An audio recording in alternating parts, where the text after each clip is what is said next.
all the unique characters, I do let him bang. Yeah, I'm saying? Like, yeah, I'm a legend, man. I'm building my legacy. all the stories and perspectives featured weekly. I wasn't fully committed to that choke, and I kind of sunk into it, started squeezing tighter, and I kind of heard him gurgle a little bit. And I was like, oh. And all the combat sports you could ask for in the best state in the U.S. Like I said, Ohio versus the world. It's going to happen for sure. Watch out. It'll be cool, man. I'm not worried about it. I'm going to show them why the Ohio MMA scene is, in my opinion, one of the best MMA scenes in the country. This is Forged in OH. IO. OH. IO. OH. Ayo! Hello, everyone, and welcome to episode 132 of Forged in Ohio. My name is Jake Murren, and I'm the host of the podcast, and I'm really excited for today's episode because I'll be joined by a fighter for the first time on here. He made his debut about this time last year and has gone 3-0 as an amateur fighter since. This heavyweight has a very exciting style, and I can't wait to learn more about him. Coming from Immortal Martial Arts Center, it's the one and only Wes Armstrong. Thanks for coming on the show, Wes, and welcome to Forged in Ohio. Thanks for having me. I'm excited.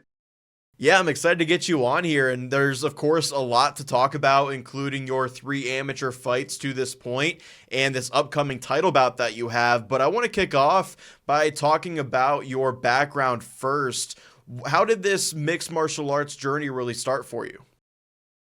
That starts when single digit age. Like I grew up in, like we were talking before we started, I grew up in like in the Cleveland area. So I started wrestling as a young kid and we'll watch UFC on Spike TV and stuff like that growing up. So it just was always a passion of mine, like combat sports. And then fast forward, I went to school up there, got a good job, and then like got super out of shape. So I was like, the only way I know to get back into shape is to wrestle. So I walked into Immortal, signed up for like just grappling. I started out doing jiu-jitsu, and then this was fast forward wise, like at that point I'm 28. So it was the first time I bought a pair of gloves, first time I bought a pair of shin guards, and just started training from there. When you're growing up a combat sports fan watching MMA on TV, did you always imagine yourself in that setting, or was that much later on in life when it actually became something you thought you would do? It was always something I wanted to do for sure. And then it got to a point where it was like, I don't want to leave a stone unturned, if that makes sense. Like if it's something I want to try, I might as well try it, you know? So I think that's kind of where it went. I always wanted to do it, but you know how life happens. Like you get a job, then bills, and then it's like, well, I'm making money now, so I'm able to take care of myself. And like now it's like, oh well, what ended up happening is there would be guys. I'm not sure if you ever met Big Cam. Mm-hmm. He used to train out of our gym. I would be his sparring partner for a lot of his fights. I'm like, well, this guy's really good. He's like 8-0 pro, knocking folks out, and like we're scrapping. So why not me, you know? Yeah, I followed parts of your journey on social media, and there's some inspiring content on there regarding your weight loss journey to become an MMA fighter. And one quote that I really liked was from transformation to triumph. Can you kind of walk us through what that journey was like? Oh man. I moved here in Columbus about, I think I was like 25, and I was in I've worked for Home Depot for like 14 years. So I was at a higher position there, and part of that gig, you're eating a lot, you're traveling a lot, you know, stuff like that. And I got up to when I got the courage to get on the scale, I was 360. So you know, I wanted to work out a little bit before I started going to Immortal, and you know, just little by little start chipping it down. I have a friend. He's a personal trainer up there in Cuyahoga Falls. He works for the I Promise team as well, and we just started breaking it down. He started doing nutrition for me, and then eventually I learned how to do it all myself and started working where I was not trying to outwork a bad diet, you know, because it's impossible to do, and just was able to break it down little by little. I was talking to someone yesterday, and I was telling them how now it's not about the number on the scale that I'm chasing. It's about like body fat percentage and like things like that, where you can like withhold muscle mass and like still drop the body fat percentage, you know. What was the hardest part for you in losing all that weight? I know for a lot of people it might be just actually starting and taking that first step, at whether it's getting into Immortal or going to the gym, getting on a diet, but what was kind of the hardest part for you? uh, uh that comes in phases, man. It comes in phases because you'll have scenarios where you're all the way in, and then a holiday comes up, and then like the expectation is to eat a lot, and then we had a couple I got married, had a couple kids. So like that, I think for our first kid, I think I gained another 40 pounds. Like it just uh it comes in waves and flows, but I think the hardest part about body transformation, body composition transformation is the diet. Like you got to get a scale, you got to weigh your stuff, you got to know how much you're putting in. You got to learn a lot about the human body in order to do it successfully. Otherwise you're just guessing. At what point in your life and in this transformation did competing in MMA really come to mind, or the possibility of fighting actually became a reality? Mm, it became a reality last year. That's when I first got into the cage, but I think when I first started training, I jumped into jiu-jitsu competitions almost right away. Like within the first 2 to 6 months of training jiu-jitsu, I was competing with the team. So um yeah, and then I did the Arnold after that. Like I was definitely competing with the team, but I loved the training aspect of it. Like I'm not sure if you ever been to Immortal, like during the days where we had the cage and stuff like that in there, but it was a madhouse, man. Like it would be crazy. Mark Coleman would be on the side drinking Red Bulls, yelling at everybody. Like it was such a great time that it just reminded me of like high school wrestling, like that type of environment, that type of like the doghouse environment, if you will. Yeah, I've had the pleasure of being to Immortal once before, and it was a great experience. And I wanted to ask you about some of those guys, your teammates, of course, the Matt Browns and Mark Coleman's at Immortal. What's that experience like going to the mats with guys like that? One thing that Mark Coleman told me, starting out, like the first couple times I met him, he'll watch me on the mat and things like that. He was like, "You could be a world champion one day." I was like, "Really?" He's like, "The only difference between you and them," he said, "There's no difference between you and them. You put your pants on the same way. You just gotta keep going, keep dialing in that diet, just keep training. You can get to wherever you want to get to." So, I think that lead by example, seeing what they've already established, and being able to train with them often is an opportunity that a lot of people don't get to have.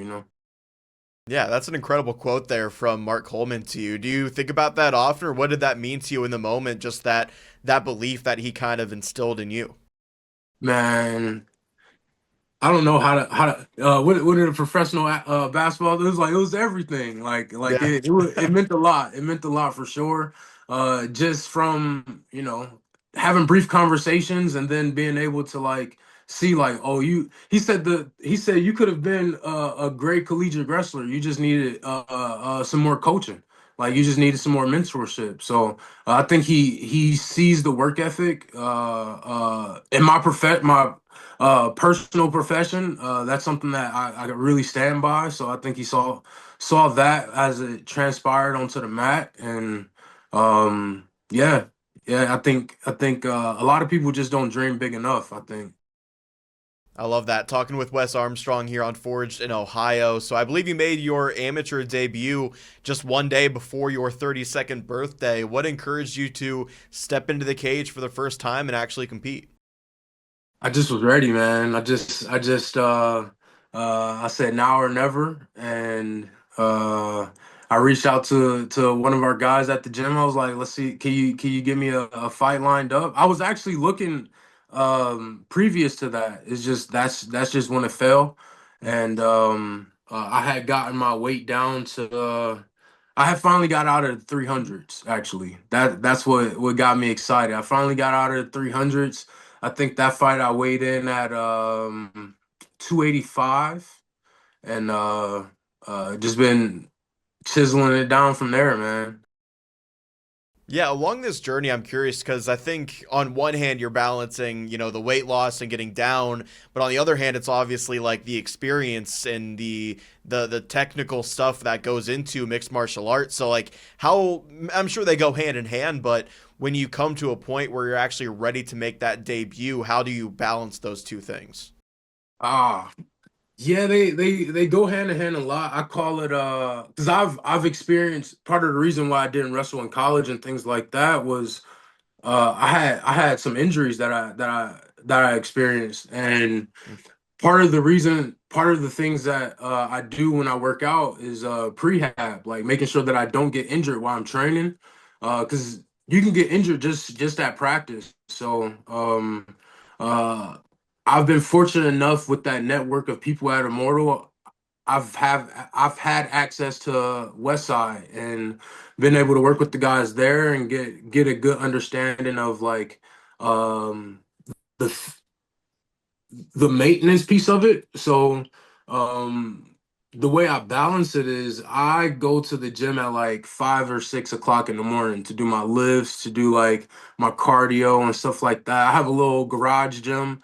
In the summertime, I'm able to get some stuff done, and then I train in the evenings typically. Sometimes I'll use my PTO for work to get like more training in during the day with like more of the pro guys. So it's definitely time management becomes really important.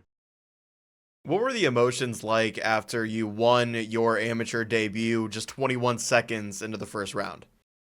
Uh, See, the emotions after wasn't too crazy. Like it was just like another because I started wrestling when I was 8 years old. So um and I've been like my profession is selling. So like that in itself is like a competitive type of scenario. The emotions really came before the fight, like during the walkout, like stuff like that. Like I felt myself tearing up. I felt like all the butterflies and emotions coming in. So like that was the real the hard emotions that I had, like the tough ones, and Matt's behind me like just breathe, dog, just breathe, just in and out, like going over different breathing techniques, and like yeah, that was the hardest part for sure. Have you had those same pre-fight emotions for your second and third fight, or was that just because it was your debut, first time really doing it? I think that was because my debut. The emotions are still there, like the nerves are always there. Mhm. But the way that I handle them is a little bit different. Like, yeah, the way I handle them is a little bit different. Like my last fight, for example, uh, I was excited for the nerves. Like it was important to have the nerves. It just means that you're ready, like it means that it's something that you care about, something that I've prepared for like everybody always asks, like, are you ready for your fights? Like, I don't know if you can be ready, but I'm definitely prepared. Like I'm prepared for anything and everything to happen. Your second fight against Michael Henderson was insane. I encourage people to go check it out on YouTube, especially that second round. What comes to mind most when you think back to that war and that decision win that went your way? Man, that was a banger, bro. That was a banger. What did you think when you saw it? Man, I thought it was crazy. If memory serves right, I think he got the first round and then you got two or three. But man, it was a crazy fight. Yeah, first round, like I came out a little bit cold. Like for people who haven't competed in MMA, what they gotta know is the less fights you have, the earlier you're gonna go. So I learned a lot of lessons from that of like having a proper warm up, uh eating properly before your after the weigh-in, before your fight, because as an amateur you fight the same day you weigh in. So if you have to cut a little bit of weight, you have to refuel properly and efficiently. And I think I did like a couple sessions of pads. I might have hit the resistant bands a little bit, and then it was time to walk out. Like you had to get your hands wrapped and all that type of stuff, which you should probably go pee before you wrap your hands because it's gonna get a little bit messy. Um, so those were some of the big key lessons that I learned is making sure that I'm nice and warm because by the end of round two and round three, I was nice and warm. I was hot. Everything was working the way it was supposed to. Like the first round, he came out hot with some wrestling. And it was like, I know how to wrestle, why is this bothering me? But I was throwing blind kicks, just throwing kicks, and he was catching them, taking me down from it. But uh I was able to show the fans and the people around who had no idea who I was, the type of grit that I had. Like I was getting hit, I was getting taken down and was getting back up, still pushing forward, still applying pressure. And by the end, like my job, as Matt always says, we're not here to win trophies, we're here to take souls. I love that, man. You definitely showed a lot of heart in that second and third round in that fight. And I wanted to ask about your right eye in that fight because it became incredibly swollen in the second round. How did that kind of impact you in the fight? And what was the recovery like for that afterwards? Um, well, fortunately and unfortunately, as you see, I have glasses and so do you. My vision is already pretty bad. So, I was going with one eye, which is not my best eye. From what the eye doctor said, he was like, "I don't know how you do this." Like I got checked out after. He's like, "I don't know how you do that with the vision that you have." So. Um, During the fight with the eye being closed, like someone that close to me, that's why I started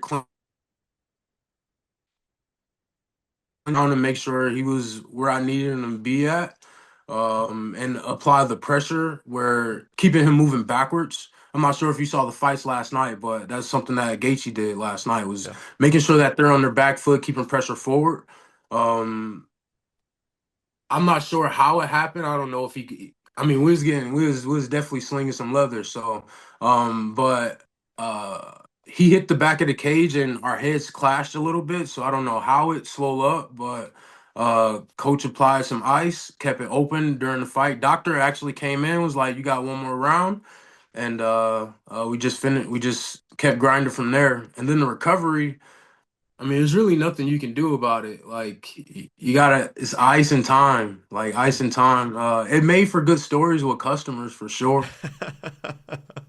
I bet it did, man. How long did it actually take for the swelling to go down? For my eye to open back up, I think it was maybe 2 or 3 days. For it to open completely back up, just applying ice the whole time, and then for the black eye to go away, like the rest of the swelling and like everything else in the eye, I think it was probably like 2 or 3 weeks for it to be completely like where I felt like my vision was back the way it needed to be. But I'm not gonna lie to you, I was back training. Like I was back training, I was grappling, like I was doing all kinds of stuff. I was still lifting.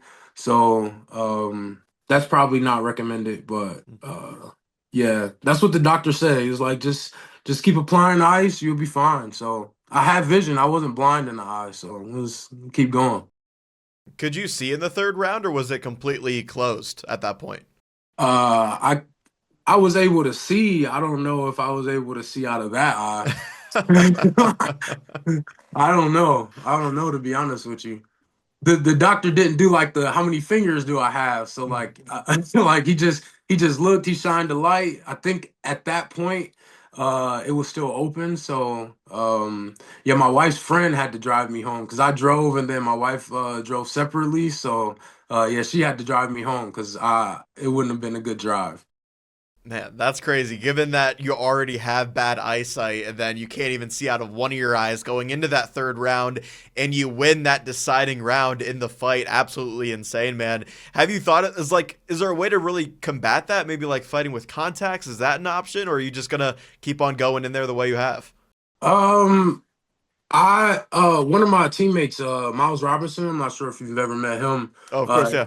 he also had pretty bad vision. He recommended PRK. It's a type of surgery like LASIK, which is better for combat athletes. So that's definitely something I'm looking at down the line because insurance doesn't necessarily pay for that. Um, but there's I go to another gym called Pilgers. This is where I do a lot of boxing at. I train with like some of their pro boxers and like guys like AJ Dobson is there. And um there's a doctor that trains there and he was like it's a good thing you didn't have contacts in because it would have been stuck.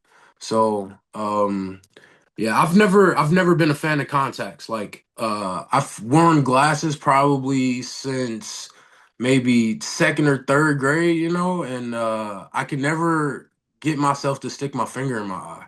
Like I don't know what it is, maybe it's just me, but like do you wear contacts? No, I'm the same way, actually. I played baseball in high school and they tried to get me to wear contacts and I just could not do it. Yeah, I can't, man. I can't. People, even when we're sparring and stuff like that, people with contacts in, their contact will pop out. Like I don't want to be looking for the mat like looking on the mat like Velma, like where's my contact? Like it'd be on the bottom of somebody's toe, and now you got mat herpes in your eye. Like nobody wants that, man. I totally get it, man. This kind of brings us to your third fight in December where you won via rear naked choke in the first round. What was it like to get your first submission win in MMA? It felt great. I actually was trying to keep my grappling in my back pocket, like I did. I was trying to keep it kind of a little bit of a secret, but he started to clinch with me, and well, once at the school of Matt Brown of Muay Thai, I've even had the amazing opportunity to train with man, I'm drawing a blank on his name. Forgive me for drawing a blank on his name. Dorian, training with Matt Dorian and doing like the Muay Thai clinching and stuff like that and just wrestling. It was like, well, we're going to the ground. That fight, I actually was scheduled to fight someone else who was a number 4 in the country collegiate wrestler. So I had been doing a lot of wrestling and a lot of grappling anyway.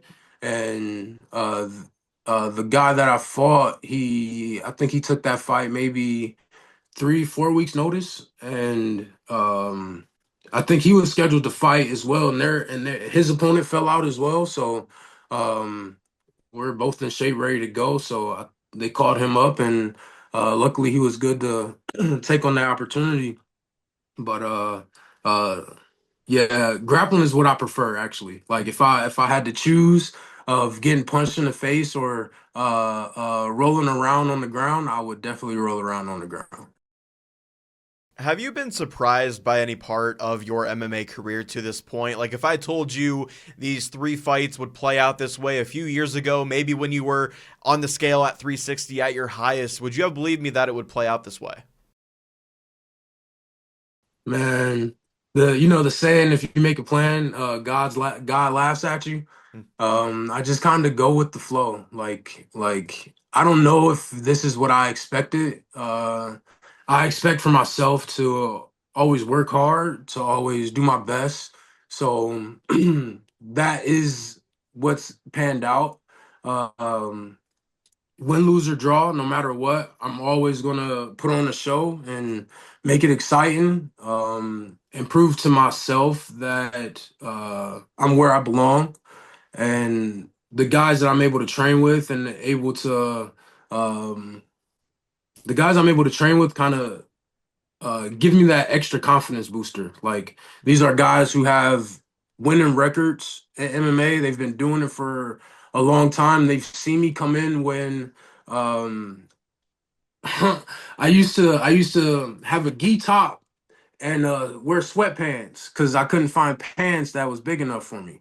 So they've seen me transform from that to this, and like it's not even my final form, you know. So like I'm excited to keep the train rolling and be able to show more of this martial art. I love that, man. Do you know what that final form looks like? Or again, are you kind of just taking it day by day as you get to that point? What do you mean by final? Like, well, final form would be like you watching me on I guess Paramount now, Sure.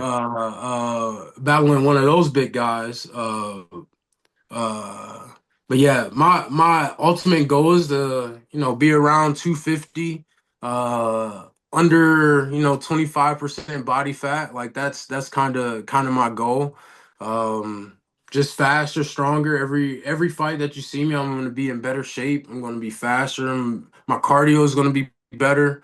That's also an advantage from someone who when you're when you're dropping a lot of weight, you have to do a lot of cardio. Your cardio is going to be pretty good. So that's something else that a lot of my teammates will say is like you're too big, too fast to be having that type of cardio. So Once again, we're talking with Wes Armstrong here on Forged in Ohio. Finally, let's get into this fight on February 21st at AFP 5, where you'll fight CJ Parker for the promotion's heavyweight title. How are you feeling about this fight just a few weeks out? I'm feeling confident. I'm feeling prepared. I feel excited, man. Um, the championship belt is it's a trophy, and again the or not just a trophy but a stepping stone for people to get more eyes on me. But it's not necessarily about the belt for me. Like it's about the process and the journey of becoming and being a martial artist, and uh that's ultimately what's important to me. um Knocking off those goals for myself, proving to myself that this is where I belong, and having the support from my friends, my family, my wife, and like we got two kids, and every time I go train, that's time that I'm taking away from them, and sometimes she's able to come with me. It's funny, some days you'll come to Immortal on some of our training days. That's like kind of invite only. It'd be like three or four strollers on the side of the mat, and like we're all getting it in, getting ready for our bouts.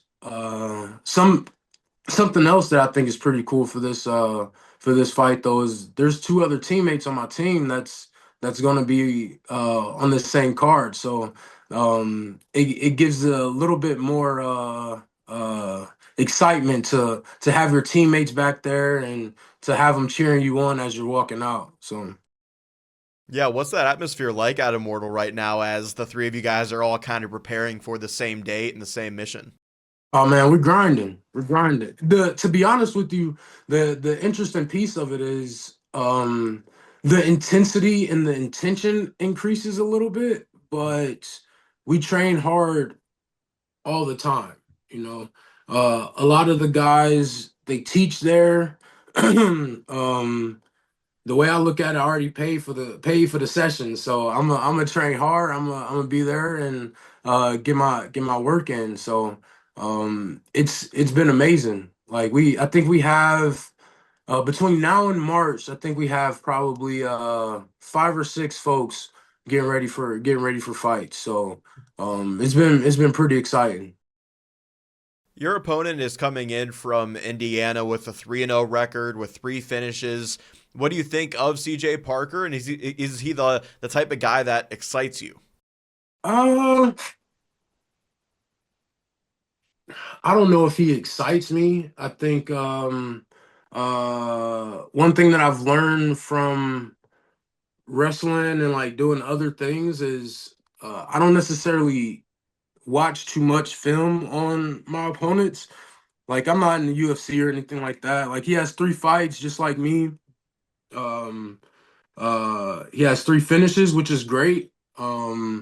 But I'm not there to fight his fight. Like I'm there to fight my fight. I'm there to show off my skills and um, dominate. Like that's what I'm there for.